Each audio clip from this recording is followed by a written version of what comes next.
Every morning at exactly 6:30 a.m., Jennifer stood in front of her mirror.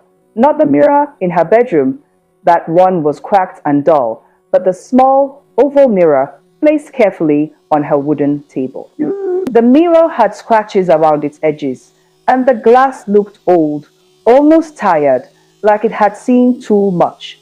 Jennifer stared into it silently. Her real face looked back at her. A face no one ever saw. Her skin was rough and uneven, marked with dark patches that looked like shadows that refused to leave. Her nose was bent slightly to the left, her lips thin and dry, and her eyes always looked tired, no matter how long she slept. When people used the word ugly, this was the kind of face they imagined. Not because of cruelty, but because life itself had been unkind to it. Jennifer exhaled slowly. Then she reached for the mask. The mask lay inside a small wooden box, wrapped in faded red cloth. She unfolded the cloth gently, as if touching something alive. The mask was beautiful. Smooth skin, soft curves, perfect lips, and eyes that looked warm and inviting.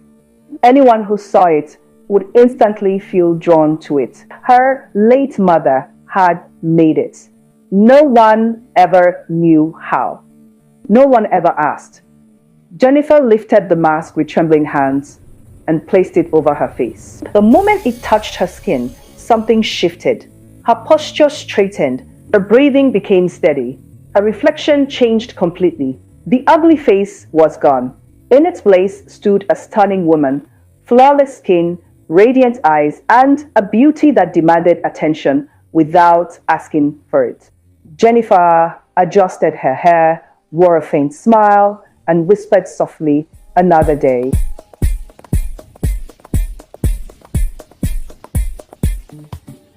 At work, Jennifer was magic. The moment she walked into the office building, heads turned. Conversations paused. Even people who had important work suddenly forgot what they were doing. "She's here. That's Jennifer.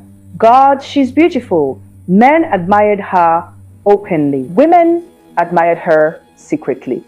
Some with envy, some with curiosity, some with respect. But no one truly knew her. She was polite, calm, and distant. Jennifer never joined office gossip, never attended birthday outings, never stayed back after work. Once the clock hit closing time, she packed her things and left quietly. People knew only one thing about her name. Gabriel noticed her the very first day she joined the company. Unlike others, his admiration was not loud. It was quiet, deep, and growing. He liked how she listened more than she spoke, how she smiled without showing too much, how she never tried to impress anyone, yet impressed everyone. He tried talking to her many times. "Jennifer, would you like to grab lunch together?" She smiled politely. "Maybe some other time." "Can I walk you home?" "I prefer walking alone." "Can we talk sometime outside work?" "I'm sorry, Gabrielle." Always gentle, always distant.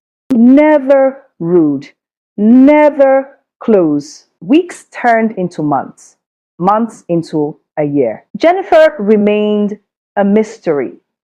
No one knew where she lived. No one knew her family. No one had ever seen her on social media. No one had ever entered her private world. Then, one Monday morning, Jennifer didn't show up. At first, no one worried. By Wednesday, people started asking questions. "Has anyone heard from Jennifer? Is she on leave? Did she resign?" By Friday, concern filled the office. Gabriel couldn't focus. 1 week passed. Jennifer was still absent. That was when Gabriel did something he had never planned to do. Something that would change everything. He opened the employee records, and for the first time, he saw Jennifer's home address. Gabriel stared at the screen, his fingers frozen above the keyboard. There it was, Jennifer's home address. A small apartment tucked into a quiet part of town, hidden behind narrow streets and old trees. His heart raced. Questions tumbled in his mind. Why had she never shared this? Why did she keep her life so secret? But he couldn't stop thinking about her absence. 1 week was too long. Something wasn't right. Without overthinking, Gabriel grabbed his jacket and left the office. He felt nervous, yet determined. The journey to her home was filled with anticipation. Every step toward her apartment felt like a step toward an unknown world. When he arrived, the building looked ordinary from the outside. Faded paint, broken tiles, a creaking gate, nothing at all like the elegant, composed woman he knew from the office. He took a deep breath and climbed the stairs. On the second floor, he found her apartment number. The door was slightly ajar. "Jennifer?" he called softly. Silence. Gabriel pushed the door open.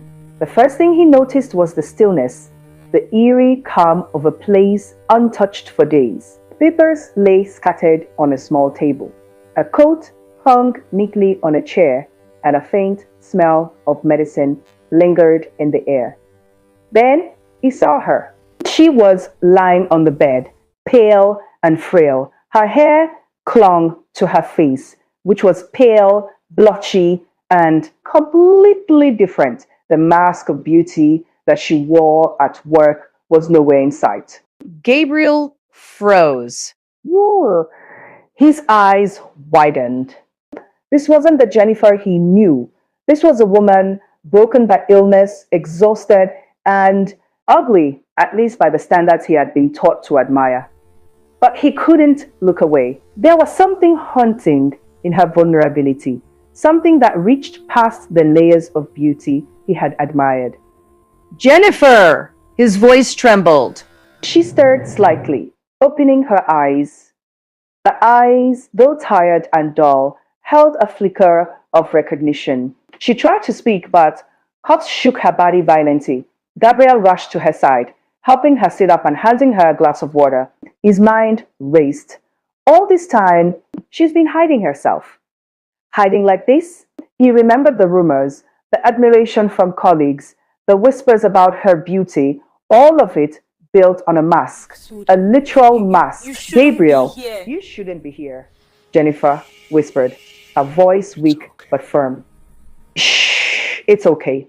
"Oh, was worried. You've been gone for a week," he said, sitting on the edge of the bed. "Why didn't you tell anyone?" She closed her eyes and sighed, a tear rolling down her cheek. "My mother?" "She made me this mask when I was young. She told me it would protect me, help me survive. "But it comes with a price." Every time I wear it, every time I pretend, it drains me. And eventually, if I push it too far, I fall sick." I've been living on borrowed strength. Gabriel's heart ached. He had always admired her from afar, idolized the image he saw at work. But this was raw and real. "And you're afraid of people knowing?" he asked gently. She nodded. "People don't want the truth." "They want perfection.